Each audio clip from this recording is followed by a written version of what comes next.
What's going on, people? Cryo here, coming at you with another Mythic Plus pull-by-pull dungeon guide walkthrough. Today we're going to be taking a look at King's Rest, a very straightforward dungeon that does not provide us with a lot of skips using the Season 4 Awakened Affix pylons. Now in a tyrannical week, you're going to notice that the timer for this dungeon can be kind of tight, as the boss fights with phases are significantly longer. It's still very doable, even with a full pug group and zero comms. Remember to like, comment, and subscribe. Feel free to leave any and all questions down below. You can catch me at my Discord or live on Twitch. I stream Mondays, Tuesdays, and Wednesdays starting at 8 p.m. Eastern Standard Time, all of which will be linked in the description. Let's get to it.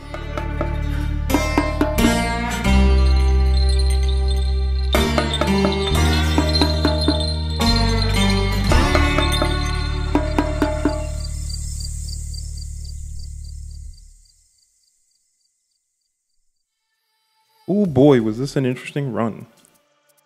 It actually was the perfect run for the series, entirely made up of pugs and no voice comms. Now ideally you want to pull all 4 animated guardians together, yes, even on a bolstering week. Everyone should have their cooldowns, and since they have the same health pool, they can be cleaved evenly.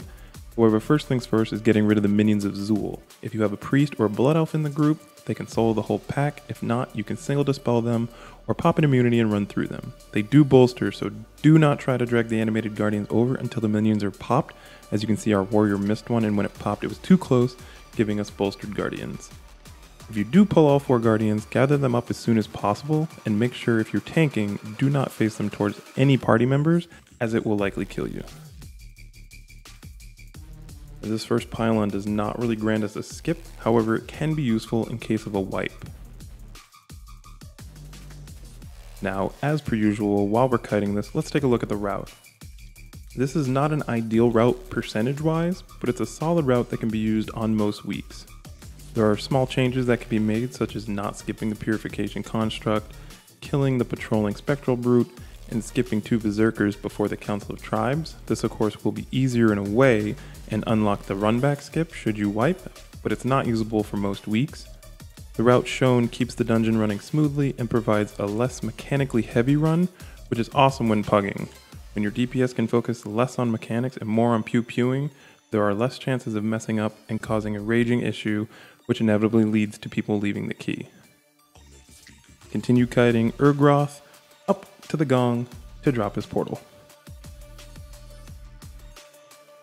Now in this particular run, the mage decided to suicide and pop the minions of Zool. I do not recommend this, as now we have to wait to res him and allow him some time to buff up, and there's just a much simpler way to deal with the minions.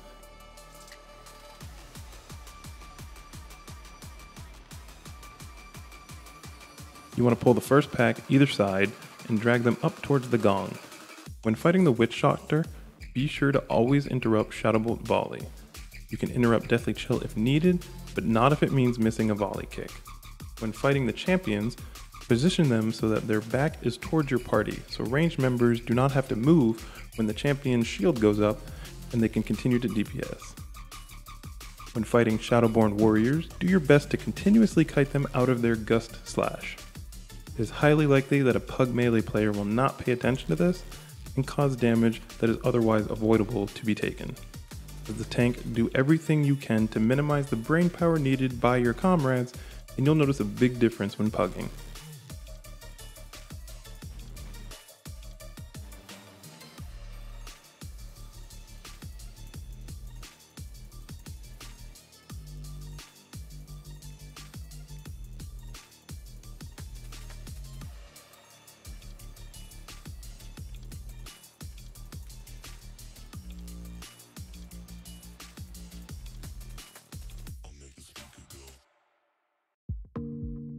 Now the final pull before the boss will have a combination of all 3 mobs. You can try and CC 1 or 2, but it's unlikely that they'll stick. Just remember to kite out of the Gust Slash tornadoes, interrupt Shadowbolt Volley, and keep the champions back towards the party. The Golden Serpent is not a particularly hard encounter, but it can be a long one during tyrannical weeks. As the tank, you want to try and keep the Serpent where it spawns. This minimizes the distance your teammates have to run to drop their molten gold pools. Obviously, we are running out of the Serpentine Gust, But as a tank, we primarily care about Tail Thrash. This is the tank only ability that does a high amount of physical damage. Be sure to have your active mitigation up during this ability. Aside from kiting the boss away from animated gold spawns should they get too close, nothing else of note matters.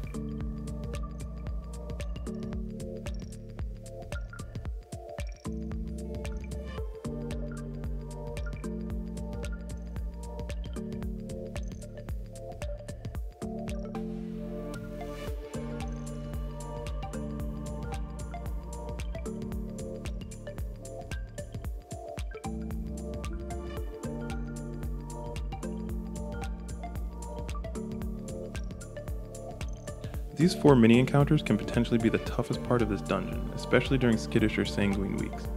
When fighting King Akul, watch out for his agent's shadow whirl. You'll notice a purple swirl on the ground. Don't stand near it. Do your best to keep them grouped up and cleave them down.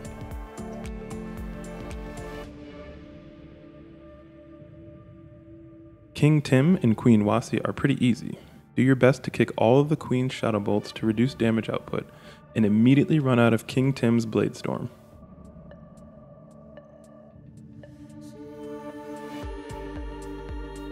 Now Queen Wasi will also cast Seduction. When this completes, a party member will be charmed, CC them, and wait for the healer to dispel the magical debuff. Damage does not break the mind control, so stop killing your friends. Now Patla and her raptor are also pretty easy to deal with. Shoot is unavoidable damage that must be healed through, and the raptor will occasionally cast Hunting Leap, leaping to a player and thrashing in front of them. Just move out of it.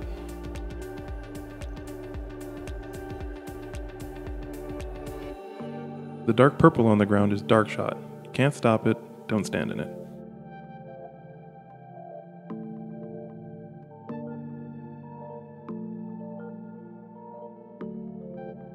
Now King Ra, Captain Atu, and Bara can be annoying.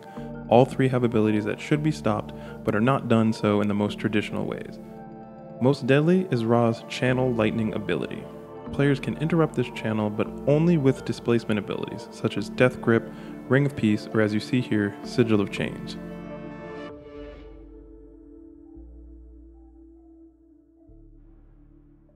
Atu does an Axe Barrage that can be stopped with a well-timed stun, and Bara casts Induced Regeneration that can be kicked with traditional interrupts. The barrage is a physical dot that is applied to everyone within 10 yards, while regeneration heals back 5% of the target's maximum health every 2 seconds for 10 seconds.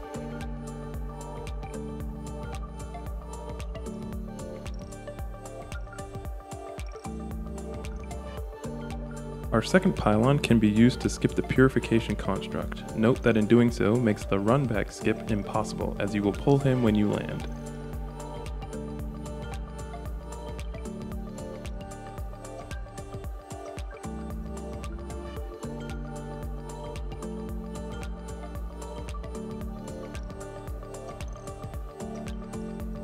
Now this room can be a little crazy, and I do not recommend pulling all of the fluids on bolstering or explosive weeks. Split it into 2 pulls. Take your time, do your best to keep the fluids stacked up, and kite around without trapping other players.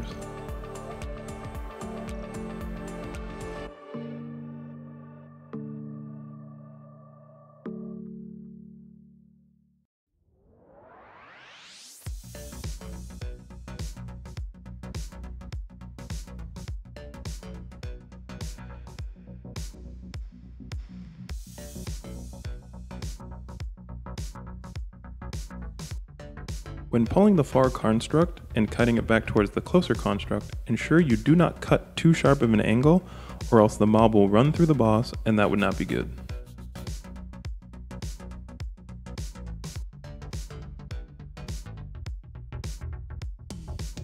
The reason you want to stack both constructs in this corner is because it forces your party members to also be near this close sarcophagus, allowing you to instantly remove them from being entombed.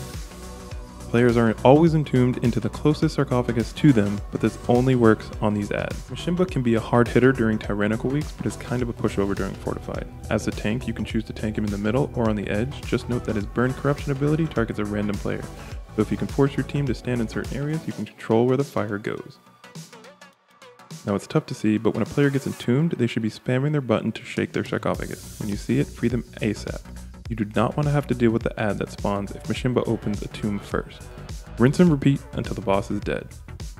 Fun fact for tanks, when Mishimba is casting Burn Corruption or Drain Fluid, and it's not on you, don't waste your resources or your active mitigation. You're taking 0 damage, so save it for the hard-hitting melee abilities. Once we're upstairs, we start to meet some very tank-unfriendly mobs. The main culprits are the Spectral Berserkers.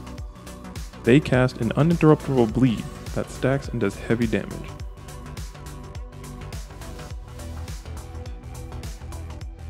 When fighting Hex Priests, be sure to interrupt their Hex ability and any Spectral Bolts you can. While fighting the Witch Doctors, be sure to destroy their healing totems ASAP.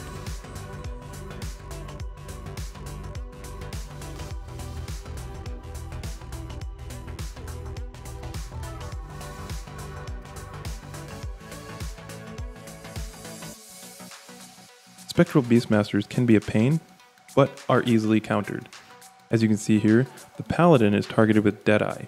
Deadeye is the ability that wombos you and yeets you across the map.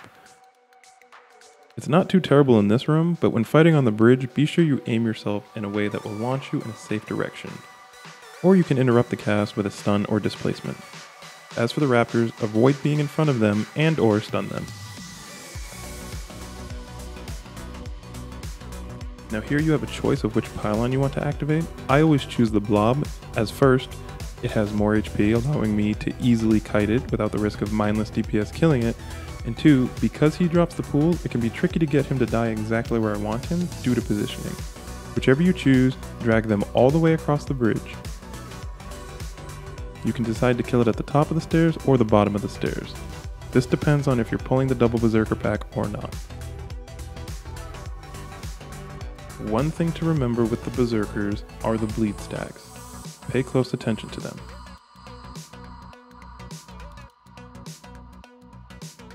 As you can see, I get up to 3 here and my health is yo-yoing like crazy. My advice is to kite, but be warned, any player near the Berserker can also receive the bleed and they are far less tanky. When fighting the Council, there is not really much you can do tank-wise to control the fight aside from Kula the Butcher. When engaged with Zanazal, interrupt lightning bolts if you're taking too much damage, but be sure you save a kick for Poison Nova. When Call the Elements comes out, your main focus is getting down the explosive totem, but do not forget about the Poison Nova cast.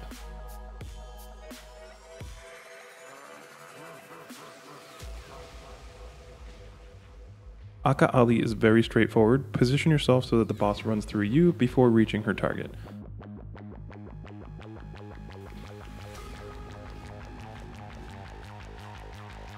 Watch out for debilitating backhand. This in itself is nothing too scary, but if you do not dodge, it will leave a dot that makes you take 200% increased physical damage. As you see, I dodged the first one, but the second one applies the debuff, which means it's time for me to kite.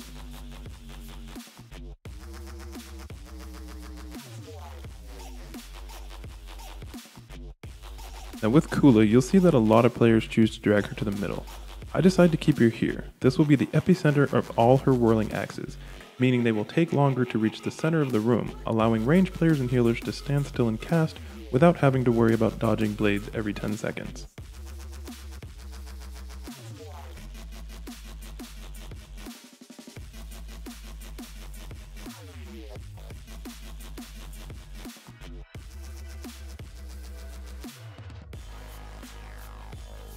If you enter the portal before activating the cutscene, just know that it will still occur when you get out.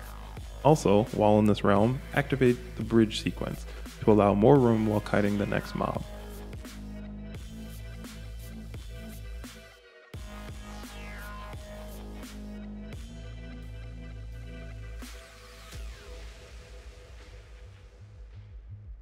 With the bridge activated, you can kill the lieutenant and leave the Shadow Realm safely.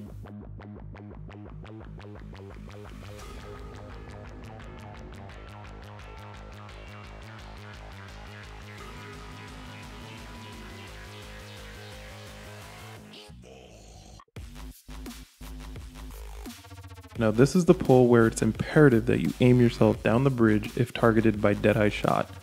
You can and will fly off otherwise and die.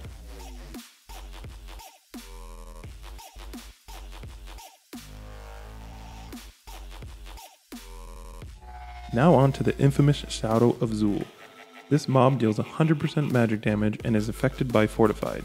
It is not uncommon to see groups pop Hero or Lust here, but only on Fortified weeks. As a tank, do whatever you can to mitigate magic damage and pray your healer can keep up. King Dazar can be a bit tricky for newer tanks, but once you pay attention to tornadoes and blade combo, it gets easier. Gale Slash is the ability that sprouts mini tornadoes that swirl around the room. Whenever blade combo is cast, make sure you have your active mitigation up 100% of its duration. This does incredible physical damage, so you may even need to pop a minor cooldown of some type. Maintain aggro on all the raptors that spawn and cleave them down with the boss. Now Tazala can be deadly for tanks with her deathly roar. If it lines up with blade combo, she'll cause you to turn your back to the king during his combo, and this will likely kill you. If you see it lining up, pop a big cooldown beforehand. Now we don't see it in this clip, but you tank the boss in this side of the room to avoid the spears that fall from the ceiling.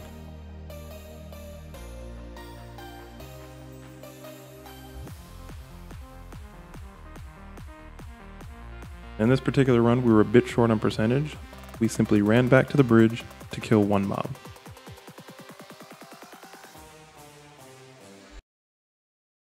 There you have it, folks. King's Rest in the bag. Ladies and gentlemen, if you're enjoying this type of content, be sure to leave a big ol' thumbs up on the video, hit that subscribe button, and ring that notification bell to be reminded the next time the next Mythic Plus dungeon pull by pull video drops. Friendly reminder to tune in on Twitch. I go live starting at 8 p.m. Eastern Standard Time, Mondays, Tuesdays, and Wednesdays. Although I have been flirting with the idea of streaming viewer keys and Mythic Jaina carries for the mount on Fridays. If this intrigues you, be sure to hop on in my Discord where you can find a calendar to sign up for said events. That's it from me, folks, and remember, stay frosty.